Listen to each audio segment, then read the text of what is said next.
ଯେକୌଣସି ଓଷାବାର ବ୍ରତ ହେଲା କିମ୍ବା ସଂକ୍ରାନ୍ତି ହେଲା ଯଦି ଆପଣ କିଛି ଗୋଟେ ଟେଷ୍ଟି ବନେଇ ଖାଇବାକୁ ଚାହୁଁଛନ୍ତି ତାହେଲେ ଏଇଟା ଆପଣମାନଙ୍କ ପାଇଁ। ଆଜି ଆମେ ବନେଇବା ଦହି ପୋଟଳ ରସା। ସେଥିପାଇଁ ପୋଟଳକୁ ଏମିତି କାଟି ନେବେ, ତାପରେ ହଳଦୀ ଗୁଣ୍ଡ, କାଶ୍ମୀରୀ ଲଙ୍କା ଗୁଣ୍ଡ, ଧନିଆ ଗୁଣ୍ଡ, ଜିରା ଗୁଣ୍ଡ, ଟିକେ କସ୍ତୁରୀ ମେଥି ଦେବେ। ତାପରେ ଏଠି ମୁଁ ଦେଇଥିଲି ସ୍ୱାଦ ଅନୁସାରେ ଲୁଣ ଆଉ ଅଳ୍ପ ଟିକେ ଚିନି ଦେଇକି ଅଳ୍ପ ଟିକେ ପାଣି ଦେଇକି ଭଲ ଭାବରେ ମିକ୍ସ କରିନେବା। ତାପରେ କଡେଇରେ ହାଲକା ତେଲ ଦେଇକି ଆମେ ଲୁଣ ହଳଦୀ ଦେଇକି ପୋଟଳକୁ ବଢିଆ ଭାବରେ ପୁରା ଲାଲ କରିକି ଭାଜି ନେବା, ଯେମିତି ପୋଟଳ ଭାଜି ହେଇଯିବ ଆଉ ସିଝି ମଧ୍ୟ ଯିବ।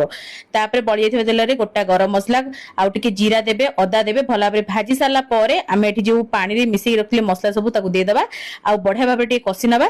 ତାପରେ ଆମେ ପୋଟଳକୁ ଏଠି ଆଡ କରିବା, ପୋଟଳକୁ ଆଡ କରି ବଢିଆ ଭାବରେ ପୋଟଳକୁ ମଧ୍ୟ କଷି ନେବା।